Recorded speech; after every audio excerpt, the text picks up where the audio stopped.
السلام عليكم ورحمة الله وبركاته. إن الحمد لله نحمده ونستعينه ونستغفره نعوذ بالله من شرور أنفسنا ومن سيئات أعمالنا من يهده الله فلا مضل له ومن يضلل فلا هادي له وأشهد أن لا إله إلا الله وحده لا شريك له وأشهد أن محمدا عبده ورسوله أما بعد. எல்லாம் உள்ள அல்லாஹ்வின் அடியார்களே, சகோதர சகோதரிகளே, அல்லாஹ் நமக்கு வழங்கி இருக்கக்கூடிய இந்த இஸ்லாமிய மார்க்கத்தை அதனுடைய தூய்மையான வடிவத்தில் அறிந்து கொள்ள வேண்டும் என்ற பெயராவோடு நரகத்தின் நுழைவாயில் மௌலித் என்ற தலைப்பு இங்கே தேர்வு செய்யப்பட்டிருக்கின்றது. இந்த தலைப்பு இங்கே தேர்வு செய்யப்பட்டதற்கான காரணம், இந்த மாதம் ரபியுல் அவ்வல் மாதம் என்ற பெயர்ல நபிகள் நாயகம் ஸல்லல்லாஹு அலைஹி வஸல்லம் அவர்களுக்கு நாங்க பிறந்த நாள் கொண்டாட போகின்றோம் என்று சொல்லி ரபியுல் அவ்வல் 12ஆம் நாள் மீலாடி நபி என்று கொண்டாடி கொண்டு ஒரு 12 நாட்கள், 1வது நாள்ல இருந்து பிறை பார்த்ததுல இருந்து ஒரு 12 நாட்கள் என்ன செய்வாங்க, மௌலிது ஓதக்கூடிய ஒரு காட்சிகளை நம்ம பார்க்கின்றோம். அதனை தொடர்ந்து இறுதியாக 12ஆம் நாள் ரசூல் ஸல்லல்லாஹு அலைஹி வஸல்லம் அவர்களுக்கு பிறந்த நாள் கொண்டாடக்கூடிய ஒரு நிகழ்வையும் நாம் காண்கின்றோம். அப்ப இதை நம்ம கூடாது அப்படின்னு நம்ம சொன்னோன்னே என்ன சொல்றாங்க அப்படின்னா, அல்லாஹ்வுடைய தூதர் மேல உங்களுக்கு எல்லாம் பிரியமே கிடையாது, அல்லாஹ்வுடைய தூதரை நீங்க நேசிக்க மாட்டீங்க, நாங்க எப்படி நேசிக்கிறோம், அல்லாஹ்வுடைய தூதருடைய புகழை நாங்க அதிகமா பார்ப்போம், ஆனா நீங்க அல்லாஹ்வுடைய தூதரை மதிக்க தெரியல, கண்ணியப்படுத்த தெரியல. அல்லாஹ்வுடைய தூதருடைய புகழை பாடினால் யாருக்கு கோபம் வரும்? ஷைத்தானுக்கு தான் கோபம் வரும். அப்ப தவீதம் அதுக்காரங்கள ஷைத்தாங்க அப்படின்ற மாதிரியான ஒரு குற்றச்சாட்டை வைத்துக் கொண்டு என்ன செய்யறாங்க அப்படின்னா, இது நாங்க தான் அல்லாஹ்வுடைய தூதரை அதிகமா நேசிக்கிறோம் என்று சொல்லி ஒரு வாதத்தை வைக்கக்கூடியதை நம்ம பார்க்கணும். முதல்ல நம்ம விளங்கிக் கொள்ள வேண்டும், அல்லாஹ்வுடைய தூதரை நேசிக்கிறதுனா என்ன, அல்லாஹ்வுடைய தூதரை நாம நேசிப்பதனுடைய வெளிப்பாடு எப்படி இருக்க வேண்டும் என்பதை நம்மளா முடிவு பண்ணக்கூடாது. அது அல்லாஹ்வும் அல்லாஹ்வுடைய தூதரும் தான் முடிவெடுக்கணும். நான் ஒரு தூரம் நேசிக்கிறேனா இல்லையா அப்படின்றது எப்ப தெரியும், எப்படி நாம அந்த நேசத்தை வெளிப்படுத்துவது என்பதனுடைய அளவுகோல் அல்லாஹ்வும் உன்னுடைய தூதரும் சொல்லி தந்ததுதான். நம்ம நினைச்சதுன்னா நேசத்தை வெளிப்படுத்துறதாகுமா? இப்போ ஒரு தோன் தாய் தந்தையரை நான் ரொம்ப நேசிக்கிறேன்னு சொல்றாரு. அப்படியா, உன் தாய் தந்தையர் எங்கப்பா? அதிகமான பிரியத்தின் காரணமா அவங்களை நான் முதியோர் இல்லத்துல சேர்த்து விட்டுட்டேன், ரொம்ப நேசிக்கிறேன் அப்படின்னு சொன்னா ஒத்துக்குவோமா? என்னடா நேசிக்கிறேன்னு சொல்ற, முதியோர் இல்லத்துல கொண்டு விட்ட அப்படின்னு கேட்போமா இல்லையா? அப்ப உண்மையிலேயே நாம நம்முடைய தாய் தந்தையரை நேசிக்கிறதா இருந்தா அவங்களுக்கு பிடிச்ச மாதிரி நடக்க வேண்டும், அவங்களை மனம் புண்படுத்தாமல் நடத்தி வைக்க வேண்டும், அவர்களுக்கு தேவையான உதவிகளை செய்து கொடுக்க வேண்டும், அவர்களுக்கு நாம பணிவிடைகளை செய்ய வேண்டும். இதுதான் தாய் தந்தையரை நேசிக்கிறது. இந்த மாதிரி ஒவ்வொரு நேசத்தினுடைய வெளிப்பாடாக அதற்குண்டான வரையறை இருக்கின்றது. அல்லாஹ்வையும் அவனுடைய தூதரையும் நேசிப்பதனுடைய வெளிப்பாடு என்ன அப்படின்னா, நபிகள் நாயகம் ஸல்லல்லாஹு அலைஹி வஸல்லம் அவர்கள் நமக்கு கண்டு தந்திருக்க வேண்டும். இப்படி நீங்க செய்யுங்க என்று சொன்னதை நாம ஃபாலோ பண்ணோம்னா அல்லாஹ்வுடைய தூதர் அவர்களை நம்ம நேசிக்கிறதாக அர்த்தம். குல் இன் குன்தும் துஹிப்பூனல்லாஹ ஃபத்தபியூனி யுஹிப்புக்குமுல்லாஹ் வ யக்ஃபிர் லக்கும் ذுனூபக்கும் வல்லாஹு கஃபூர் ரஹீம். அல்லாஹ் தன்னுடைய திருமறையில சொல்லி காட்டுகின்றான், நபியே நீங்கள் சொல்லுங்கள், நீங்க உண்மையிலே அல்லாஹ்வை நேசிக்கிறது உண்மையா இருந்தால், அல்லாஹ் உங்களை நேசிக்க வேண்டும் என்றால் ஃபத்தபியூனி, நபியாகிய என்னை நீங்கள் பின்பற்றுங்கள், யுஹிப்புக்குமுல்லாஹ், அப்பொழுதுதான் அல்லாஹ் உங்களை நேசிப்பான், யக்ஃபிர் லக்கும் ذுனூபக்கும் வல்லாஹு கஃபூர் ரஹீம், அப்பதான் அல்லாஹ் உங்களுடைய பாவங்களை உங்களை விட்டு போக்குவான், உங்களுடைய பாவங்களை மன்னிப்பான். ஏன்னா அல்லாஹ் பாவங்களை மன்னிக்க கூடியவனாக இருக்கிறான் என்று அல்லாஹ் சொல்லி காட்டுகின்றான். இப்ப அல்லாஹ்வை நேசிக்கிறதுடைய வெளிப்பாடு என்ன? நான் அல்லாஹ்வை நேசிக்கிறேன், அல்லாஹ்வை நேசிக்கிறேன்னு சொல்லி இருந்தா போதுமா? நான் அல்லாஹ்வை விரும்புகிறேன் ஒரு போர்டுல எழுதி போட்டுட்டு நான் அல்லாஹ்வை நேசிக்கிறேன், இங்கு பீடி சிகரெட் விற்கப்படும் அப்படின்னு போட்டா நேசிக்கிறதுக்கு உண்டான அதனுடைய வெளிப்பாடு தெரியலையப்பா. நான் அல்லாஹ்வுடைய தூதரை நேசிக்கின்றேன் அப்படின்னு சொல்லிட்டு நான் இங்க தர்காக்கு செல்வதற்கு அழைத்து செல்றேன், தர்காக்கு போறேன்னு சொன்னா எப்படி ஒத்துக்க முடியும்? அப்ப அல்லாஹ்வை நேசிப்பது, அல்லாஹ்வுடைய தூதரை நேசிப்பதுன்னா என்ன? அல்லாஹ்வை நேசிக்கிறது அப்படின்னா அல்லாஹ் நம்மளை நேசிக்கணும்னா நாம அல்லாஹ்வை நேசிக்கிறது உண்மையா இருந்தா அல்லாஹ்வுடைய தூதரை பின்பற்ற வேண்டும். அல்லாஹ் வரையறையை சொல்றானா? அதே மாதிரி அல்லாஹ்வை அஞ்சக்கூடியவர்களை அல்லாஹ் நேசிக்கின்றான். அல்லாஹுக்கு அடிபணியக்கூடியவர்களை அல்லாஹ் நேசிக்கின்றான். அல்லாஹ் மீது தவக்குல் வைக்கக்கூடியவர்களை அல்லாஹ் நேசிக்கின்றான். அல்லாஹ் பல இடங்கள்ல சொல்லி காட்டுகின்றானே. அப்ப அல்லாஹ்வுடைய நேசத்தை நாம் பெற வேண்டும் என்றால் அல்லாஹ் வரையறையை சொல்ல வேண்டும். அதே மாதிரி அல்லாஹ்வுடைய தூதரை நேசிக்கிறதுனா அல்லாஹ்வுடைய தூதரை நேசிப்பது எப்படி என்பதற்கு அல்லாஹ் வரையறையை சொல்லி இருக்கின்றான். அல்லாஹ்வுடைய தூதர் அவர்கள் சொல்லி காட்டுகின்றார்கள், லா யுமினு அஹதுக்கும் ஹத்தா அகுன அஹப்ப இலைஹி மின் வாலிதிஹி வ வலதிஹி வன்னாஸி அஜ்மஈன். உங்களில் ஒருவரும் இறை நம்பிக்கை கொண்டவராக ஆகவே முடியாது. இந்த உலகத்துல உள்ள உங்களுடைய தாயை விட, தந்தையை விட, நீங்கள் பெற்றெடுத்த பிள்ளைகளை விட, இந்த உலகத்தில் உள்ள அனைவரையும் விட என்னை நேசத்திற்குரியவராக நீங்கள் ஆக்காத வரை, முகமது நபி ஆகிய என்ன உங்களுடைய தாயை விட, தந்தையை விட, நீங்க பெற்றெடுத்த பிள்ளைங்களை விட, இந்த உலகத்துல உள்ள அனைவரையும் விட நேசிக்க வேண்டும். அப்படி நேசித்தால்தான் நீங்க உண்மையான முழுமீன்கள் என்று அல்லாஹ்வுடைய தூதர்கள் சொல்லி காட்டுறாங்களா இல்லையா? அவ அல்லாஹ்வுடைய தூதரை நேசிக்கிறதுனா என்ன? எல்லாத்தையும் விட அவங்கதான் ஃபர்ஸ்ட்.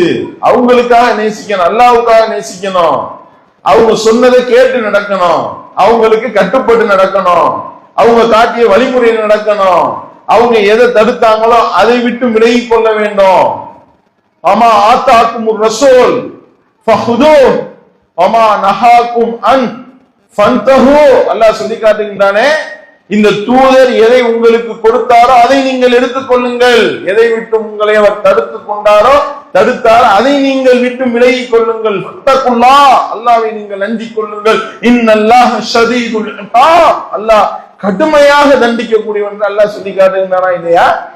அப்ப அல்லாஹ்வுடைய தூதர் சொன்னதை செய்யணும், தடுத்ததை விட்டு விலகணும். அதுதான் அல்லாஹ்வுடைய தூதரை நேசிக்கிறது. அதுதான் அல்லாஹ்வுடைய தூதர் மேல பிரியத்தை வெளிப்படுத்துறது. இங்க என்ன நடக்குது? பிறந்த நாள் கொண்டாடுகின்றாரு. ரபியுல் அவ்வல் 12 நாங்க பிறந்த தினம் கொண்டாடுறோம். பிறந்த நாள் கொண்டாட சொல்லி ரசூல் ஸல்லல்லாஹு அலைஹி வஸல்லம் சொன்னாங்களா?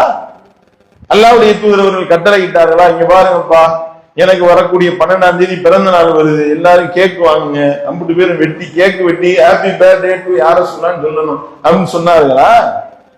அல்லாஹ்வுடைய தூதருடைய கட்டளை இருக்கின்றதா? 40வது வயதுல நபியானாங்க, 63வது வயதுல மரணித்தார்கள். கிட்டத்தட்ட 23 ஆண்டு காலங்கள் அல்லாஹ்வுடைய தூதர் அவர்கள் அந்த மக்கள் மத்தியில வாழ்ந்தார்களே, இறை தூதராக போதனையை முன்னெடுத்து சொன்னார்களே, அல்லாஹ்வினுடைய புறத்திலிருந்து வஹியை பெற்று அறிவித்தார்களே, எந்த வருஷத்திலேயாவது இன்னைக்கு எனக்கு பிறந்த நாள், என்னப்பா இப்படி என் மேல நேசம் செலுத்தாம இருக்கீங்க, நீங்க எல்லாம் மனுஷங்களா, எனக்கு நீங்க பிறந்த நாள் கொண்டாடுற என்ன வரல உங்களுக்கு, நீங்க எல்லாம் மூமின்களே கிடையாதுப்பா, 50 பேர் வாங்க என்று சொல்லி ஒரு குறிப்பிட்ட தேதி, இந்த ரபியுல் அவ்வல் 12 தேதி அறிவிச்சு 50 பேர் வாங்க, என்ன இப்படி உட்கார்ந்து இருக்கீங்க, மௌலிது ஓதுங்க அப்படின்னு சொல்லி ஓத விட்டார்களா? மீலாது விழா கொண்டாட சொன்னார்களா? ஒண்ணும் கிடையாது. அப்ப அல்லாஹ்வுடைய தூதர் அவர்களுக்கு தெரியாத ஒரு விஷயத்தை நீங்க புதுசா கத்துக் கொடுக்குறீங்க. அல்லாஹ்க்கு தெரியாத ஒரு விஷயத்தை நீங்க புதுசா கத்துக் கொடுக்குறீங்க. அல்லாஹ்வுடைய தூதர் அவர்களுக்கு அவங்களுடைய பிறந்த நாளை கொண்டாட வேண்டும் என்று எண்ணம் இல்ல, மார்க்கம் கிடையாது இது, அதனால அவங்க கொண்டாடல, மார்க்கத்துல உள்ளது கிடையாது, அதனால அவங்க செய்யல. ஆனால் இவர்கள் கண்டுபிடிக்கின்றார்கள். அல்லாஹ் கேட்கிறான், குல் அத்துஅல்லிமூனல்லாஹ பிதீனிக்கும், நபியே நீங்க கேளுங்க, அல்லாஹ்வுக்கு அவர்கள் மார்க்கத்தை கற்றுத் தருகின்றார்களா? அலா லில்லாஹி தீனுல் ஹாலிஸ், இந்த தூய மார்க்கம் எனக்கு சொந்தமானது, இது ரைட்ஸ் எனக்குரியது, எவன் இதுல வந்துகிட்டு சட்டம் போட முடியாது, இதை செய்யணும் இதை செய்யக்கூடாதுன்னு சொல்றதுக்கு எவனுக்கு ரைட்ஸ் கிடையாது. அல்லாஹ் சொல்லி காட்டுங்கன்னா, எனக்கே நீ கத்து தர்றியா? நல்லா கேள்வி கேட்கிறான். இவங்க அல்லாஹ்வுக்கே கத்துக் கொடுக்குறாங்க. இறைவா நீ என்ன அல்லாஹ்வுடைய தூதர் மேல நாங்க பிரியத்தை வெளிப்படுத்துறதுக்கு உனக்கு சொல்லித்தர தெரியலையே, நாங்க பார் எப்படி பிரியத்தை வெளிப்படுத்துறோம் பார், இந்த பார் பெரிய கேக் ஒண்ணு வாங்கிட்டோம் பார், எதுக்குப்பா கேக்கு, எல்லாம் சுத்திக்கிட்டு பெரிய ஒரு வாள் ஒண்ணு எடுக்கிறாங்க, எதுக்குப்பா இந்த வாளு அப்படின்னா, வாழை வச்சு கேக்க வெட்டிட்டு ஹாப்பி பர்த்டே டு யார சூழல்லான்றாங்க. அட்ட படுவாங்களா, இது எங்க இருந்தா புடிச்சீங்க இத, இது யாரு சொல்லி தந்தது, யாருடைய வழிமுறையில உள்ளது, பிரமத கலாச்சாரம் இல்லையா பிறந்த நாள் கொண்டாடுவது? மன் தஷப்பஹ பிகௌமின் ஃபஹுவ மின்ஹும், யார் பிற மதத்தவர்களுக்கு ஒப்பாக நடக்கின்றார்களோ அவர்கள் அவர்களை சார்ந்தவர்களே என்றார்கள் அல்லாஹ்வுடைய தூதர் அவர்கள். எல்லாம் கிறிஸ்தவ மத கலாச்சாரம் இல்லையா? பிற மதத்தவனுடைய கலாச்சாரம் இல்லையா? அதை பார்த்து காப்பி அடிச்சு, அவர்கள் கேக்கு வெட்டதை பார்த்து காப்பி அடிச்சு அப்படியே இவர்களும் கேக்கு வெட்டி கொண்டாடுகின்றார்கள் என்றால் யாரு சொல்லி கொடுத்தா? அல்லாஹ்வுடைய தூதர் மேல நபி தோழர்கள் எவ்வளவு பிரியம் வைத்திருந்தார்கள். அந்நபியு அவுலா பில் முஃமினீன மின் அன்ஃபுஸிஹிம், இந்த தூதர் உங்களுடைய உசுரோட மேலானவராக உங்களுக்கு இருக்கிறார், இறை நம்பிக்கை கொண்டவர்களுக்கு இருக்கின்றார் என்று அல்லாஹ் குர்ஆன்ல சொல்லி காட்டுறானே. நபி தோழர்கள் எந்த அளவிற்கு அல்லாஹ்வுடைய தூதரை தங்களுடைய உயிரை விட மேலாக நேசித்தார்கள். எந்த ஒரு நபி தோழருக்காவது பிறந்த நாள் கொண்டாடணும் அல்லாஹ்வுடைய தூதருக்குன்ற எண்ணம் வந்துச்சா? யோசனை பண்ணி பாருங்க. 23 ஆண்டு காலத்துல அல்லாஹ்வுடைய தூதருக்கு எந்த ஒரு நபி தோழராவது பிறந்த நாள் கொண்டாடினாரா? கிடையாது. அப்ப இவர்களுக்கு அல்லாஹ்வுடைய தூதர் மேல இல்லாத பாசம் இவங்களுக்கு பொங்கிக்கிட்டு பொத்துக்கிட்டு வலியுது. எப்படிப்பா இது இஸ்லாத்துல உள்ளதா? இதை நீங்க அல்லாஹ்வுடைய தூதர் மேல உள்ள பாசம்னு சொன்னா நாங்கள் ஒத்துக்கொள்ள முடியுமா? யோசனை பண்ணி பாருங்க. ஒண்ணும் இல்லைங்க, திருமாவளவனை கூப்பிட்டு, விடுதலை சிறுத்தைகள் கட்சி தலைவர் திருமாவளவனை கூப்பிட்டு இந்த மாதிரி தூத்துக்குடி மாவட்டத்துல மீலாடி நபி கொண்டாடுறதுக்கு சிறப்புரை ஆற்றுறதுக்கு கூப்பிட்டுருக்காங்க. அவரு மைக்க பிடிக்கிறாரு. எல்லா அஜர்த்துமார்கள், உலமாக்கள், ஜமாத் உலமா, ஆலிம் சாக்கள் உட்கார்ந்து இருக்கிறாங்க. ஆரம்பிக்கிறாரு. மீலாடி விழா கொண்டாடுவதற்கு கூப்பிட்டு என்னை பேச சொல்லிருக்கீங்க. மீலாடி நபின்றது இஸ்லாத்துல கிடையாது. மீலாடி நபின்றதே மார்க்கத்துல இல்ல. நபிகள் நாயகத்துக்கு அவங்களுக்கு பிறந்த நாள் கொண்டாடல, அவங்களும் கொண்டாடல. கொண்டாட சொல்லி அவங்க நபி தோழர்களுக்கும் சொல்லல. அவங்க மரணிச்சதுக்கு அப்புறம் கொண்டாடப்படல. இது பிற்காலத்துல கொண்டாடுறதுக்கு இந்த மாதிரி உருவாக்கிட்டீங்கன்னு அது பிதத்துன்னு சொல்லி அங்கே உட்கார்ந்து இருக்கக்கூடிய அஜர்த்துமார்களுடைய மூஞ்சில அல்லாஹ் திருமாவளவனை வச்சு கரிய பூச வச்சானா? நடந்துச்சா? அப்ப திருமாவளவனுக்கு தெரிந்த குர்ஆன் ஹதீஸ் கூட ஜமாத்துல் உலமா ஆலிம் சாக்களுக்கு தெரியவில்லையே. எவ்வளவு பெரிய பின்னடைவு! அல்லாஹ் சொல்லி காட்டுகின்றானே, அந்த ஏடுகளை சுமக்கக்கூடிய கழுதைகளை போல அவர்கள் ஆகிவிட்டார்கள் என்று. அந்த மாதிரி இவர்கள் 7 வருஷம் ஓதி படிச்ச கழுதைகளாகத்தானே நீங்க அந்த மேடையில உட்கார்ந்து இருந்தீங்க. யோசனை பண்ணி பாருங்க. அல்லாஹ் யோசனை பண்ணுங்க. ஒரு திருமாவளவனுக்கு தெரிஞ்ச ஏகத்துவம் கூட உங்களுக்கு தெரியவில்லை என்றால் அப்ப நீங்க யார்? யோசனை பண்ணுங்க. சிந்திக்கணுமா இல்லையா? வெக்கி தலைகுனிய வேண்டுமா இல்லையா? அஜர்த்துமார்கள் என்று சொல்லக்கூடியவர்கள். அப்ப திருமாவளவனுக்கு தெரியுது. நெல்லை கண்ணன் பேசுறாரு, மீலாடி நபி கொண்டாடுறது இஸ்லாத்துல இருக்கா? நபிகள் நாயகத்துக்கு பிறந்த நாள் கொண்டாடலாமா? நெல்லை கண்ணன் பேசியிருக்காரு, வீடியோ வருது. அப்ப நெல்லை கண்ணனுக்கு தெரிஞ்ச ஏகத்துவம், நெல்லை கண்ணனுக்கு தெரிஞ்ச குர்ஆன் ஹதீஸ் கூட 7 வருடங்கள் ஓதி படித்த ஆலிம் சாக்கள் என்று சொல்லக்கூடியவர்களுக்கு தெரியவில்லை என்றால் இவ்வளவு பெரிய பின்னடைவு. அப்ப இப்படித்தானங்க மக்களை ஏமாத்திக்கிட்டு இருக்கீங்க. சரி சொல்றீங்கல்ல, ரபியுல் அவ்வல் 12 பிறந்த நாள் கொண்டாடுன்னு சொல்றீங்களே, ரபியுல் அவ்வல் 12 தான் நபிகள் நாயகம் ஸல்லல்லாஹு அலைஹி வஸல்லம் அவர்கள் பிறந்தார்கள் என்பதற்கு ஏதாவது எவிடன்ஸ் இருக்கா? சொல்லுங்க பாப்போம். எந்த ஆதாரம் கிடையாது. இவர்களாக ஒரு நாளை உருவாக்கி வச்சுக்கிட்டு, அதுவும் பலகீனமான இட்டுக்கட்டப்பட்ட செய்திகளை, ஆதாரமற்ற செய்திகளை வைத்துக் கொண்டு, இது ரசூல் ஸல்லல்லாஹு அலைஹி வஸல்லம் பிறந்த நாள், அந்த நாள்ல மூத்தா போனாங்கன்னு வேற ஆதாரம் இருக்கு. அப்ப மூத்தா போன நாள்ல தான் ஹாப்பியா கொண்டாடிட்டு திரிறாங்க.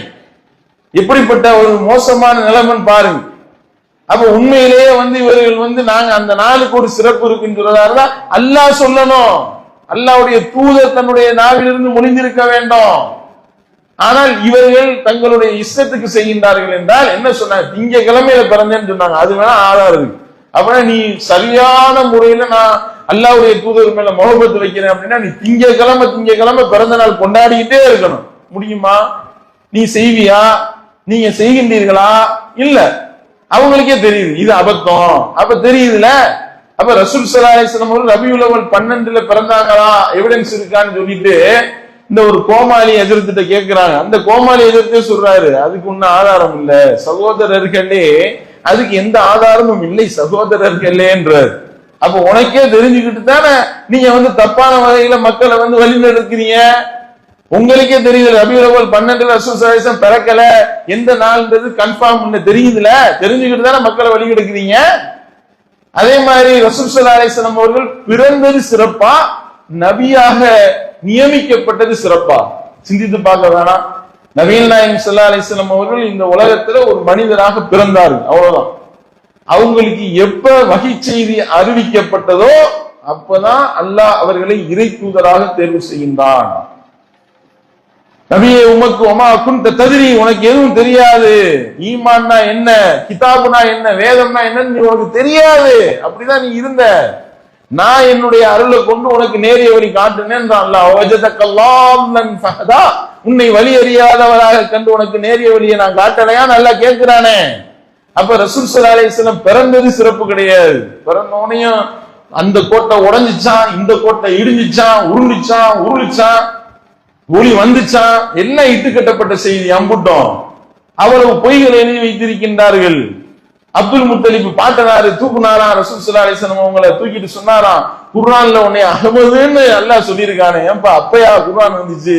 ரசூல் ஸல்லல்லாஹு அலைஹி வஸல்லம் 40வது வயதுல குர்ஆன் அருளப்பட்டதுன்னா இவங்க இஷ்டத்துக்கு இட்டு கட்டி எழுதி வச்சுக்கிட்டு முத்தலிப்பு தூக்கிக்கிட்டு அப்துல் முத்தலிப் தூக்கி ஆராட்டினாராம். இந்த மாதிரி வந்துகிட்டு உன்னை அகமது நல்லா குர்ஆன்ல சொல்லியிருக்கான். ஏன்பா குர்ஆனே அதுக்கப்புறம் தான் 40வது வயசுல அதுக்கப்புறம் தான் இறங்க போகுது. இவருக்கு முன்னாடியே மறைவான ஞானம் வந்துருச்சு. அப்துல் முத்தலிப்பு விட்டு அப்துல் முத்தலிப்பு ஒரு நவீன் சொன்னான்னு சொல்லிடுவாங்க. அந்த மாதிரியான நிலைமைக்கு கொண்டு போகின்றார்களே. இதே மௌலூது பாடல எழுதி வைக்கல நீங்க. அவர் ரசூல் ஸல்லல்லாஹு அலைஹி வஸல்லம் அவர்கள் இறை தூதராக எப்பொழுது நியமிக்கப்பட்டாரோ அதுதான் சிறப்புக்குரிய நாள். அந்த நாள் அல்லாஹ் தன்னுடைய திருமறையில சொல்லி காட்டுகின்றான், இன்னா அன்ஸல்னாஹு ஃபீ லைலத்தில் கத்ர் வமா அத்ராக மா லைலத்துல் கத்ர் லைலத்துல் கத்ரி கைரும் மின் அல்ஃபி ஷஹர். எவ்வளவு ஒரு அற்புதமான வாசகம். இந்த திருமறை குர்ஆனை ஒரு கண்ணியமிக்க இரவில் நாம் இறக்கினோம். அந்த கண்ணியமிக்க இரவு என்னவென்று உமக்கு தெரியுமா? அந்த கண்ணியமிக்க இரவு கைரும் மின் அல்ஃபி ஷஹர், 1000 மாதங்களை விட சிறந்தது. இத சிறப்பு ஏன்னா தெரியும். அந்த நாள் ஒரு மகத்துவமிக்க நாள். ஷஹ்ரு ரமலான் அல்லதி உன்ஸில ஃபீஹில் குர்ஆன். இந்த திருமறை குர்ஆனை ரமலான் மாதத்தில் நாம் இறக்கினோம். அந்த ரமலான் மாதத்தில் கண்ணியமிக்க இரவு இருக்கின்றது. அந்த இரவு தான் லைலத்துல் கத்ர் இரவு. அதையும் கூட 27ஆம் கிழமை நீங்க ஆக்கி ஏன்பா 27 ரசூல் ஸல்லல்லாஹு அலைஹி வஸல்லம் சொன்னாங்களா? அது ரசூல் ஸல்லல்லாஹு அலைஹி வஸல்லம் அவர்கள் கடைசி 10 இரவுல உள்ள ஒற்றைப்படை இரவுன்னு அறிவிச்சாங்க. ஆனால் இவர்கள் அதையும் கூட என்ன இல்ல 27ஆம் கிழமை இரவு தான். 21, 23, 25, 27, 29 5 நாள்ல ஏதாவது ஒண்ணு தேடினாங்க ரசூல் ஸல்லல்லாஹு அலைஹி வஸல்லம். 5 நாட்களும் நம்ம தேடணும். மார்க்கத்துல அப்படிதான் சொல்லப்பட்டிருக்கு. இங்க உட்கார்ந்துக்கிட்டு கால்குலேட்டரை வச்சு நியூமராய்ச்சி கணக்கு போட்டாங்க. 27 எப்படி கண்டுபிடிச்சீங்கன்னு அஜரத்துல போய் கேட்டா, அது லைலத்துல் கத்ர் இரவு என்ற வார்த்தை 3 தடவை வருது குர்ஆன்ல. லைலத்துல் கத்ர் என்ற அந்த வார்த்தையில 9 எழுத்து இருக்கு. அப்ப 3 தான் எத்தனை? 27. அதுதான் 27ன்றாங்க. நல்ல வேலைக்கு அல்ல 5 தடவை சொல்றாரு. ஐயம் போதா 45 இருப்பாங்க. அப்புறம் போய் சவ்வால்ல தேடிக்கிட்டு இருந்திருப்பாங்க. 40-30 நாள் கிட்ட சவ்வால் பிறை 15 சொன்னாலும் சொல்வார்கள். இதுதான் இவர்களுடைய நிலைமை. அப்ப என்ன மாதிரி நீங்கள் மார்க்கத்தை எடுத்துக்கொண்டீர்கள்? இஷ்டத்துக்கு செய்யலாமா? நீங்க நினைச்சதெல்லாம் மார்க்கம் ஆகுமா? நான் எனக்கு இப்படி எல்லாம் செஞ்சா நல்லா இருக்கும் நினைக்கிறதெல்லாம் மார்க்கம் ஆயிருமா? அதெல்லாம் மார்க்கம் கிடையாது. மன் அமில அமலன் லைஸ அலைஹி அம்ருனா ஃபஹ்வரத்துன். மார்க்கம் என்ற பெயர்ல ஏதேனும் ஒன்று புதுசா நீ கொண்டு வந்தனா அது மறுக்கப்படும், நிராகரிக்கப்படும் என்றார்கள் அல்லாஹ்வுடைய தூதர். இஷ்டத்துக்கு விளையாடுவீங்களா? وما كان لنفس ان تموت الا باذن وما كان لمؤمن ولا مؤمنة اذا قال الله ورسوله امرا ان يكون لهم الخيرة من امرهم. அல்லாஹ் குர்ஆன்ல சொல்லி காட்டுகின்றானே, அல்லாஹ்வும் அவருடைய தூதரும் ஒரு விஷயத்தை பற்றி முடிவெடுத்து விட்டால் அதில் சுய அபிப்பிராயம் கொள்ள எந்த ஒரு மூமினான ஆணுக்கோ பெண்ணுக்கோ அருகதை கிடையாது. வமன் யஸில்லாஹ வ ரசூலஹு ஃபகத் லல்ல லலாலம் முபீனா. யார் அல்லாஹ்வுக்கும் அவருடைய தூதருக்கும் மாறு செய்கின்றாரோ அவர் தெளிவான வழிகேட்டில் விழுந்து விட்டார் என்று அல்லாஹ் எச்சரிக்கிறான். அல்லாஹ்வும் அல்லாஹ்வுடைய தூதர் ஓரத்தில் இருக்கு. இப்ப நான் பிறந்த நாள் கொண்டாடியே தீருது. நான் ரபியுல் அவ்வல் 12ல நான் ரசூல் ஸல்லல்லாஹு அலைஹி வஸல்லம் அவர்களுக்கு பிறந்த நாள் கொண்டாடி என்னுடைய அந்த முகப்பத்தை நாங்க பீறிட்டு வெளியே காட்டியே ஆவோம். அப்படின்னா இது நரகத்துக்கு கூட்டிட்டு போற வேலையா சொர்க்கத்துக்கு போக வேலையா? இதைத்தான் நம்ம சிந்திக்கணும். நான் மார்க்கம் என்ற பேர்ல இஷ்டத்துக்கு எதையும் செய்ய முடியாதுங்க. அல்லாஹ்வுடைய தூதர் மேல உள்ள முகப்பத்துல ஒரு ஹஜ்ரத் என்ன செய்றாரு, இன்று முதல் சுபூ தொழுகை 20 ரக்காயத்துகள் நடத்தப்படும். 20 ரக்காயத்தா? 2 ரக்காயத் தானே தொழுவணும். அல்லாஹ்வுடைய தூதர் மேல முகப்பத் எனக்கு அதிகமாகி விட்டது. அல்லாஹ்வை நான் அதிகமாக நேசிக்கிறேன். அதனால 20 ரக்காயத்து சுபூ தொழ போறேன்னா மண்டையில் அடிச்சு ஓடு இமாமத்துல இருந்து விரட்டி விடுவீங்களா? எவ்வளவு பெரிய பாசத்தை பாத்தீங்களா? இவர மாதிரில நேசத்தை வரிசை வைக்கணும். 20 இல்ல, ஒரு 22 தொழுவுங்க, அல்லது ஒரு 200 ரக்காத்தா தொழுவுங்க அப்படின்னு நான் சொல்லுவோம். அப்ப எது நேசம்னு விளங்கி வச்சிருக்கோம்ல, ரசூல் ஸல்லல்லாஹு அலைஹி வஸல்லம் எப்படி சொன்னாங்களோ அப்படிதான். அதை கூடுதல் குறைவு கூடாது. கூடுதலா நம்ம செஞ்சோம்னா பிதஅத் ஆயிரும். குல்லு பிதஅத்தின் லலாலா குல்லு லலாலத்தின் ஃபின்னார். மார்க்கத்துல புதிதாக தோற்றுவிக்கப்படக்கூடிய ஒவ்வொன்றும் பிதஅத்துகள். அந்த பிதஅத்துகள் ஒவ்வொன்றும் வழிகேடு. ஒவ்வொரு வழிகேடும் உங்களை நரகத்தில் கொண்டு போய் தள்ளிவிடும் என்றார்கள் அல்லாஹ்வுடைய தூதர் அவர்கள். இந்த நரக படுகொலையை நோக்கி தானே கூப்பிட்டுக்கிட்டு இருக்கீங்க மீலாது விழா என்ற பெயர்ல. சிந்திக்கணுமா இல்லையாங்க? அப்ப ரசூல் ஸல்லல்லாஹு அலைஹி வஸல்லம் அவர்கள் காட்டி தரல மீலாடி நபிக்கு இஸ்லாத்துக்கு எந்த சம்பந்தமும் கிடையாது. மீலாது விழாவுக்கும் இஸ்லாத்துக்கும் எந்த சம்பந்தமும் இல்லை. நல்லா விளங்கிக் கொள்ளுங்க, முதல் விஷயம். இரண்டாவது, நாங்க அல்லாஹ்வுடைய தூதர் மேல உள்ள முஹப்பத்துல நாங்க பாட்டு பாடுறோம். என்ன பாட்டு பாடுறீங்க? எல்லாம் சினிமா பாட்டு மட்டும். பாட்டு பாரு மௌலூதுன்னு நீ எடுக்கிற அந்த விஷயத்தை எடுத்து நம்ம பார்த்தோம்னா எல்லாம் பழைய பாடல்ல இருந்து ஆரம்பிச்சு சலாத்துன் சலாமுன் ஹுமா சர்மதா அலல் முஸ்தபா மாயலூஹுன்னஹா, நான் மலரோடு தனியாக ஏன் இங்கு நின்ற பாட்டு. இது பள்ளிவாசலுக்குள்ள உட்கார்ந்துக்கிட்டு சினிமா பாட்டு விட்டு அதுல யார் யார் அஜித் ரசிகர்களை அஜித் ரசிகர்களை குதூகலப்படுத்த அஜித் மட்டு இங்கிட்டு, விஜய் ரசிகர்களை குதூகலப்படுத்த விஜய் மட்டு தனி. இப்படி சினிமா பாட்டுல உட்கார்ந்து பாட்டு பாடிக்கிட்டு அல்லாஹ்வுடைய தூதரை நேசிக்கிறான். நீ அல்லாஹ்வுடைய தூதரை நேசிக்கிறியா இல்ல அஜித்தை நேசிக்கிறியான்றது நீ பாடுற மெட்டுல இருந்து தெரியுதுல. இதுக்கு போய் கேக்குறாங்க, அஜரத் இந்த மாதிரி சினிமா பாட்டுல மெட்டு எடுத்து பாடலாமா அப்படின்னு சொல்லி ஒரு கோமாளி எதிர்த்துட்டு கேக்குறாங்க. உடனே அவர் சொல்றாரு, சகோதரர்களே நீங்க சினிமா பாடல்கள்ல மெட்டு எடுத்தீங்கன்னா சகோதரர்களே தரமான பாடல்கள் இருந்து மெட்டெடுங்க, டப்பாங்குத்து பாட்டுல எல்லாம் மெட்டெடுத்துடக்கூடாது. இவர் உட்கார்ந்து இசையமைப்பாரு போல, இசையமைச்சு டியூன் போட்டு நீ என்ன கொண்டு வர்ற, இது டப்பாங்குத்து இது கூடாது, இது குத்து டப்பா பாட்டு இது ஓகே அப்படின்னு சொல்லுவாரு போல. இந்த என்னன்னு கேட்டா குர்ஆன கூட இப்படிதான் ஓதுவாங்க, ராகமா தானே ஓதுறாங்க. குர்ஆன நீ இந்த சினிமா பட பாடல்களுடைய மெட்டுல நீ குர்ஆன ஓதிப்பாரு, செருப்பால் அடிக்க மாட்டார்கள். உன்னைய யோசனை பண்ணி பாருங்க. திருமலை குர்ஆனுடைய வசனங்களை இது போன்ற சினிமா பாட்டு மெட்டுல எந்த அஜர்த்தாவது ஓதுனா அந்த அஜர்த்தினுடைய நிலைமை என்ன? அப்ப அத சினிமா பாட்டு மெட்டுல ஓத மாட்டோம் குர்ஆனுடைய வசனங்களை, ஏன்னா அது உயர்ந்தது, மதிப்பு மிக்கது. இந்த மௌலித நாங்க ஓதுறோம்னா இது குப்பை, அதனால நாங்க ஓதுவோம். தரம் தெரியுதுல உங்களுக்கே தரம் தெரிய போய் தானே பிரிச்சு வச்சிருக்கீங்க. இதெல்லாம் தரமட்ட லோக்கலு, அதனால இதெல்லாம் சினிமா பாட்டுல ஓதலாம். குர்ஆன் எடுத்தோம்னா விளக்கமாத்து எடுத்துருவாங்க, விளங்குதுல. அப்ப உங்களுக்கே உங்களுடைய உள்ளம் சொல்லுதுல இது ஓதக்கூடாது, திருமறை குர்ஆனோடு விளையாடக்கூடாது, தெரியுதுல. அப்ப சினிமா பாட்டு மட்டும் எப்படி வந்துச்சு உனக்கு? யோசனை பண்ணி பாரு. அப்ப இது எப்படி இபாதத்தாகும்? இது எப்படி வணக்க வழிபாடாகும்? மௌலூது என்ற ஒரு விஷயம் இஸ்லாத்துல இருக்கா? இது போன்று பாடுவதற்கு மார்க்கத்தில் அனுமதி இருக்கின்றதா? வரம்பு மீறி புகழ அனுமதி இருக்கின்றதா? லா தத்ரூனி கமா அத்ரத்தின் நஸ்ஸாரா ஈஸா இப்னு மரியம். ரசூல் ஸல்லல்லாஹு அலைஹி சொன்னார்கள், மரியமுடைய மகன் ஈசாவை அந்த கிறிஸ்தவர்கள் வரம்பு மீறி புகழ்ந்ததை போல என்னை நீங்கள் வரம்பு மீறி புகழாதீர்கள். நான் அல்லாஹ்வுடைய தூதராக இருக்கிறேன், அல்லாஹ்வுடைய அடிமையாக இருக்கின்றேன். கூலோ நீங்கள் சொல்லுங்கள், அப்துல்லாஹி வ ரசூலுஹு, நான் அல்லாஹ்வுடைய அடிமை என்று என்னை சொல்லுங்கள், அல்லாஹ்வுடைய தூதர் என்று என்னை சொல்லுங்கள். சொன்னார்களா இல்லையா? அப்படிப்பட்ட அல்லாஹ்வுடைய தூதரை கொண்டு நிப்பாட்டி அந்த அஃபாருல் ஹதாயா வஸ்துரூபில் மூபிகாத் அந்த சத்தாருல் மசாவி முகீலுல் ஆஸராத்தி. என்ன பாட்டு பாருங்க?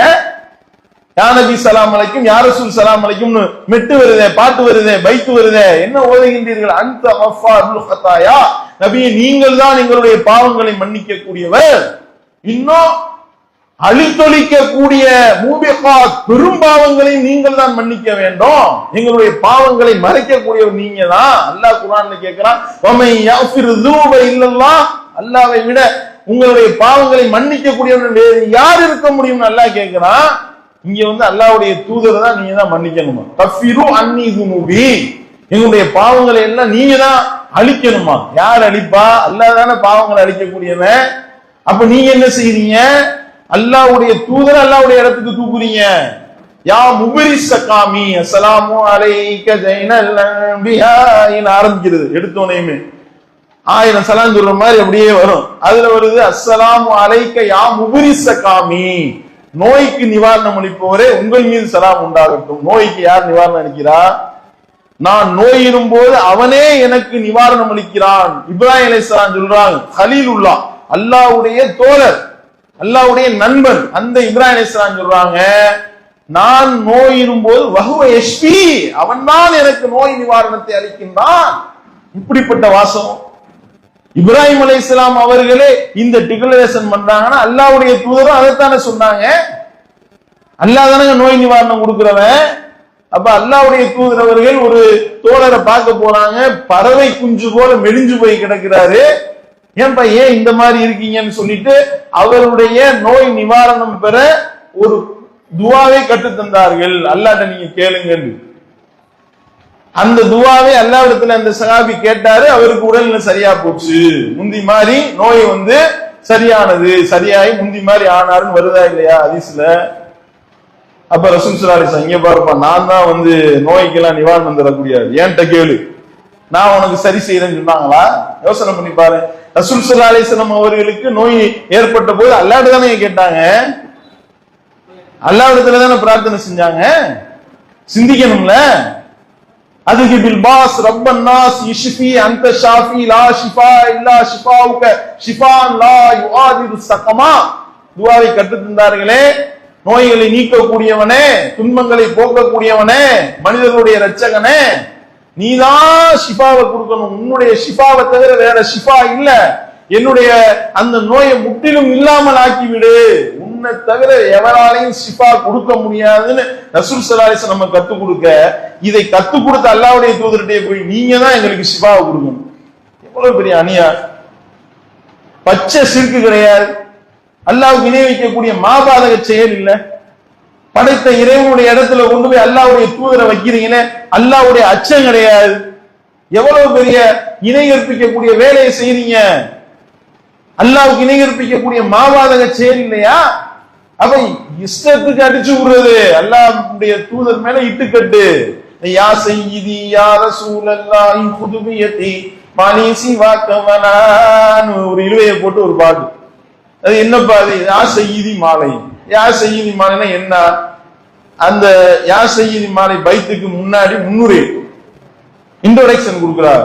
இந்த பாட்டு ஜிப்ரீல் அலைஹிஸ்ஸலாம் அவர்கள் நபிகளாரை பார்த்து பாடிய பாடல் என்று மதீனாவின் ரவுலா ஷரீஃப்ல மதில் சுவர்ல எழுதி இருக்கு. இவங்க தான் போய் எழுதி தந்தாங்களா என்னன்னு தெரியும். மதீனாவின் மதில் சுவர்ல பெயிண்ட் வச்சு அழிச்சு விட்டு போக வேண்டியதா? அல்லாஹ் சொன்னானா? அல்லாஹ்வுடைய தூதர் சொன்னார்களா? கீழே என்ன ஒரு கூட்டின் பரி இப்படின்னு சொன்னா இந்த மாதிரி எவன் சொன்னா அவன் தான் பொய்யன்னாங்க அல்லாஹ்வுடைய தூதர். நான் அவன் சொன்னா இவன் சொன்னா நான் அதை கேட்டேன் இதை கேட்டேன் இப்படி சொல்றவன் தான் பெரும் பையன். எழுதி வச்சிருக்கீங்களா இல்லையா? ஜிப்ரீல் அலைஹிஸ்ஸலாம் அவர்கள் அல்லாஹ்வுடைய தூதரை பார்த்து கூறியது தானங்க அல்லாஹ்வுடைய வேதம்.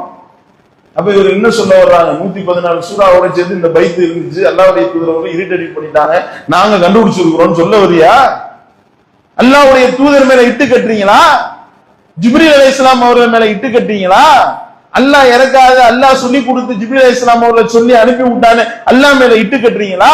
வமன் அவ்லமு மிம்மன் இஃப்தரா அலல்லாஹில் கதிபா, அல்லாஹ்வின் மீது பொய்யை இட்டு கட்டுபவனை விட மிகப்பெரிய அநியாயக்காரன் வேறு யார் இருக்க முடியும் என்று அல்லாஹ் கேள்வி எழுப்புகின்றான்.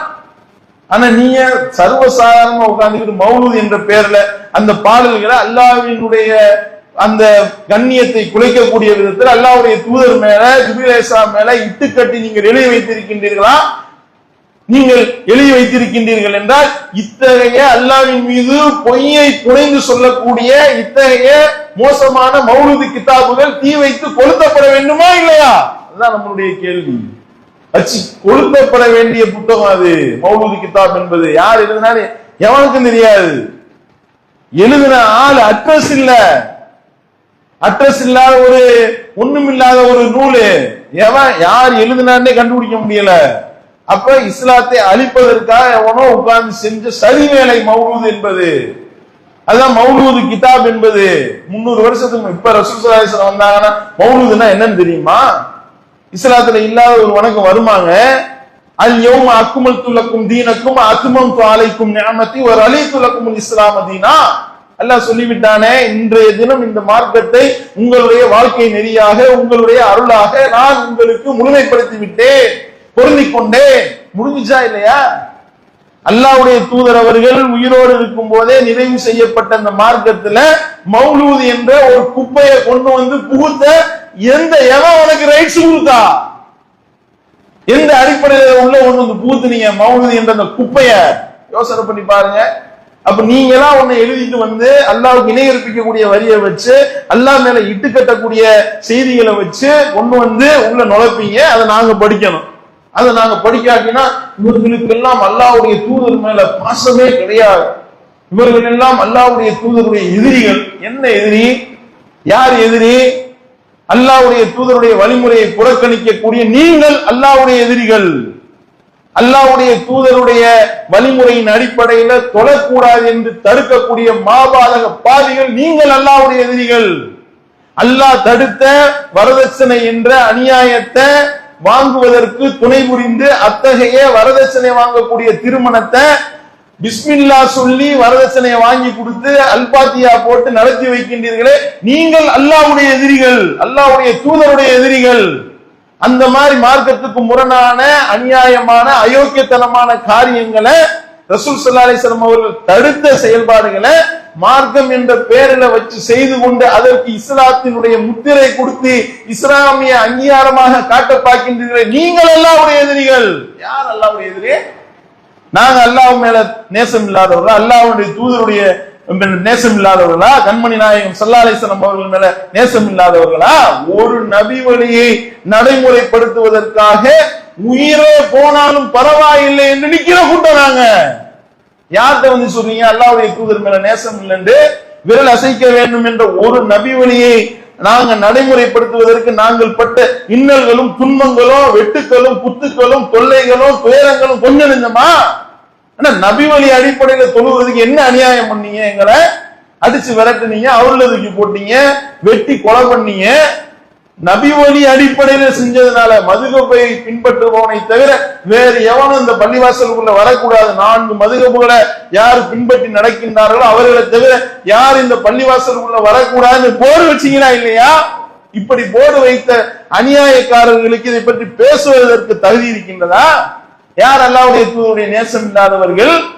அல்லாஹ்வுடைய தூதர் சொன்ன மாதிரி தொழுகிறீங்களா? சல்லு கமா ரஅய்துமூனி உஸல்லி, என்னை எவ்வாறு தொழக்கண்டீரோ அவ்வாறே நீங்கள் தொழுது கொள்ளுங்கள் என்று அல்லாஹ்வுடைய தூதர் சொன்னார்களே, நீங்க எப்படி தொழுவீங்க? எப்படி தொழுவணும்னு அஜர்த்து போய் கேட்டா அஜர்த்து கேட்கிறாரு, நீ ஷாஃபி மதுஹபா அனஃபி மதுஹபா அதை சொல்லு, நான் உனக்கு தொழுவ சொல்லி தர்றேன்.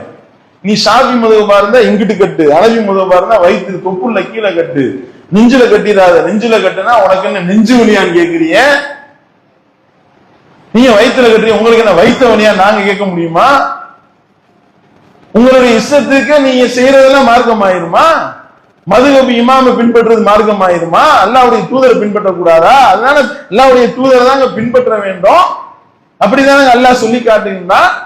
அப்ப நீங்க என்ன செய்யறீங்க? எல்லாமே மார்க்கத்துக்கு முரணான செயல்பாடு. வரதட்சணை வாங்குற கல்யாணத்தை நடத்தி வச்சு கருகமணியை கட்டி விட்டு கருகமணி எடுத்து கொடுக்கறப்ப அஜர்த்து பிஸ்மில்லா பாத்தியா ஆகுறாரு. பிஸ்மில்லா சொல்லி கருகமணி இஸ்லாத்துல உள்ளதா? பிரமத கலாச்சாரம் இல்லையா? தாலில இருந்து காப்பி அடிக்கப்பட்ட விஷயம் கிடையாதா? அது மஞ்சள் தாலி, இங்க கருகமணி. அந்த கருகமணியில தான் புருஷனுடைய உசுறு ஊசலாடி கொண்டிருக்கின்றது என்று சொல்லி நம்பக்கூடிய அளவிற்கு இணை எடுப்பிக்கக்கூடிய நம்பிக்கை இல்லையா? அதை கண்டிக்க வேண்டாமா? அதை அலியும் பாத்திமாவும் போலன்னு சொல்லும் போது கரெக்டா கட்டணும். அது இந்த டைமிங் ரைமிங் வரைக்கும் சொல்லி கொடுக்குறாங்க. அல்லாஹும்ம அல்லி பைனஹுமா ஆரம்பிக்கிற அந்த துவால வரிசையா வருது, எல்லாமே பொய்.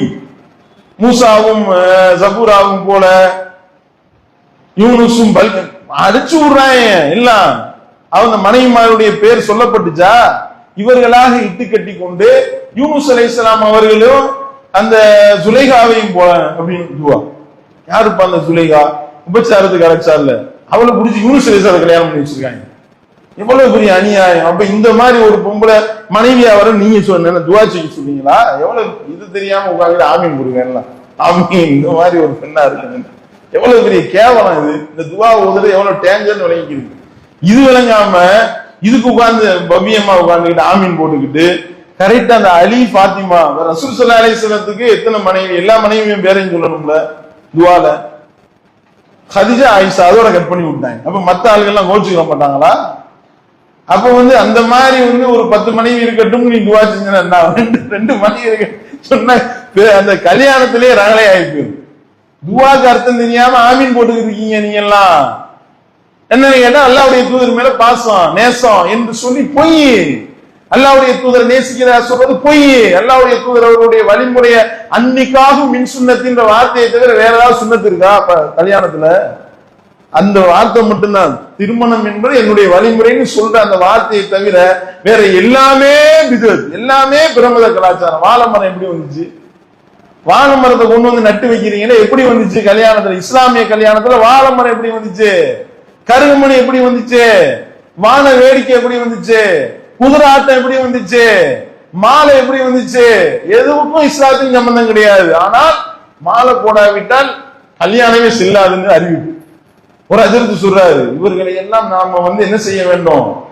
எவன் கல்யாணம் முடிக்க வந்தாலும் 2 இதை சொல்லணுமா? இந்த மாதிரி அல்லாஹும்மா அள்ளி பைனக்குமா ஓதுவோம் இல்லையா? கொள்கை உறுதியை வெளிப்படுத்தணுமா? மாலை போட்டாதான் அவனுக்கு கல்யாணம் நடத்தி வைப்பேன், இல்லாட்டினா கல்யாணம் நடத்தி வைக்க மாட்டேன் திருப்பி அனுப்புங்கன்றாரு ஒரு அஜரத்து சொல்றாரு. அல்லாஹ்வுடைய தூதருடைய வழிமுறைக்கு மாற்றமா நடக்கிறதான் எங்களுடைய வழிமுறையாக வைத்திருக்கின்றோம் என்று சொல்லக்கூடிய நீங்கள் அல்லாஹ்வுடைய தூதர் மேல வைத்திருக்கக்கூடிய பாசத்தை பற்றி நேசத்தை பற்றி பேசுவதற்கு அருகதை இருக்கின்றதா? யோசனை பண்ணி பாருங்க. எந்த அருகதையும் கிடையாது, எந்த ரைட்ஸும் கிடையாது. எங்களுக்கு தான் அந்த உரிமை இருக்கின்றது. ஏன்னா நாங்க ஒவ்வொரு விஷயத்திலையும் அல்லாஹ்வுடைய தூதருடைய வழிமுறையை பின்பற்ற வேண்டும் என்பதை உறுதியாக நிற்கின்றோம். திடல்ல தொழுகிறோம், பெருநாளுடைய தொழுகை நபி வழி எரிப்புல தொழுகிறீங்களா? திடல் நடத்தப்படுகின்றதா? எல்லாம் பள்ளிவாசல் நடத்துறீங்களே, திடல் எவ்வளவு பெரிய திடலா இருந்தாலும் பள்ளிவாசல் நடத்துறீங்களே, பெண்களுக்கு அனுமதி கொடுக்குறீங்களா? கிடையாது. 7+5 12 தக்பீர்கள் ரசூல் ஸல்லல்லாஹு அலைஹி சொன்னாங்களே, எத்தனை தக்பீர் சொல்றீங்க? அதுலயும் 6 தக்பீரை களவாடி விட்டு 6 தக்பீர் தான் சொல்றது. எல்லாமே மாத்தோம்.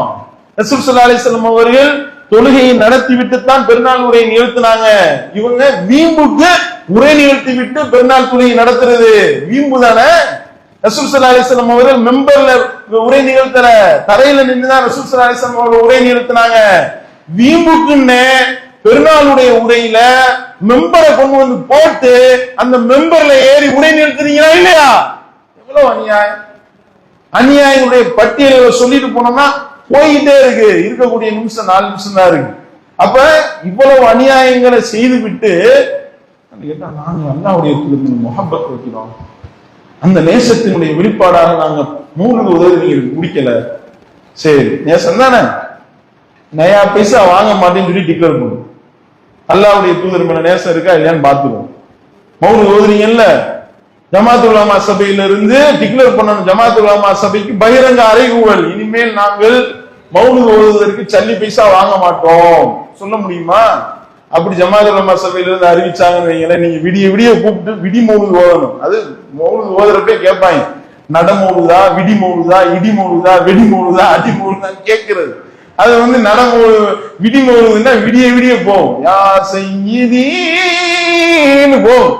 அது விடிய விடிய ஓதணும்ல 5000 10,000 ஆட்டையே போடு. அதே ஒரு 100 ரூபாய் தான் தருவேன் அப்படின்னு யானபி ஸல்லல்லாஹு அலைஹி யாரசூல் ஸல்லல்லாஹு அலைஹி ஸலவாத்துல்லாஹி ஓடும், எக்ஸ்பிரஸ் ஸ்பீடு வண்டி ஓடும். அப்ப கொடுக்கக்கூடிய காசுக்கு தகுந்த மாதிரியான பூ வேணும் மௌலிது வச்சிருக்கீங்க. காசுக்காக தானே ஓதுறீங்க, பூந்தி லட்டு ஜிலேபிக்காக தானே ஓதுறீங்க. அல்லாஹ்வுடைய தூதர் மேல நேசம் அப்படின்னா காசு வாங்காதீங்க, டிக்ளேர் பண்ணுங்க பார்ப்போம். அப்படி டிக்ளேர் பண்ணா சொல்லிடுவாங்க, இன்று முதல் மௌலித் ஓதுவது ஹராமாக்கப்பட்டு விட்டது, முடிஞ்சு போச்சு. அதோ தெரியுதுல. அப்ப எதற்காக மௌலித் ஓதுறீங்கன்னு தெரியுதா இல்லையா? அப்ப இந்த மாதிரி எவ்வளவோ விஷயங்கள் சொல்லிக்கொண்டே போகலாம். அவ்வளவு அநியாயங்களையும் அட்டூழியங்களையும் இந்த மௌலிது என்ற பெயரில இவர்கள் நிகழ்த்தி கொண்டிருக்கின்றார்கள். உண்மையிலே அல்லாஹ்வுடைய தூதருடைய நேசம் என்பது ரசூல் ஸல்லல்லாஹு அலைஹி வஸல்லம் சொன்னதை நடைமுறைப்படுத்துங்க. அல்லாஹ்வுடைய தூதர்கள் காட்டி தந்த வழிமுறைகளுக்கு உயிரூட்டுங்க. அல்லாஹ்வுடைய தூதர் அவர்கள் தடுத்த ஹராமான காரியங்களை விட்டு விலகுங்க, அல்லாஹ் ஒருவனை மட்டும் வணங்குங்க. அல்லாஹ்வுக்கு இணை கற்பிக்கக்கூடிய வேலையை பள்ளிவாசல்ல உட்கார்ந்துகிட்டு செய்தீங்களே. மொய்தீன் மௌலூத் 1000 தடவை மொய்தீன் அப்துல் காதிர் ஜீலானியை கூப்பிட்டா அவர் என்ன செய்வாராம்? அவர் உடனே அந்த ஆஜராயிருவார். யா மொய்யத்தீன் அப்துல் காதிர் ஜீலானி அவர் பள்ளிவாசல்ல உட்கார்ந்துகிட்டு ஓதுறது, பள்ளிவாசல்ல உட்கார்ந்துகிட்டு யா நபி ஸலாம் அலைஹி யா ரசூல் ஸலாம் அல்லாஹ்வுடைய தூதர் அழைக்கிறது. அன்னல் மஸாஜிது லில்லாஹ் ஃபலா ததுஉ மஅல்லாஹி அஹதா, பள்ளிவாசல் அனைத்தும் அல்லாஹ்வுக்கே உரியது, அதுல அல்லாஹ்வை விடுத்து வேற யாரை அழைக்காதீங்க என்று அல்லாஹ் சொல்லிவிட்டானே. அப்ப என்ன செய்ய வேண்டும்?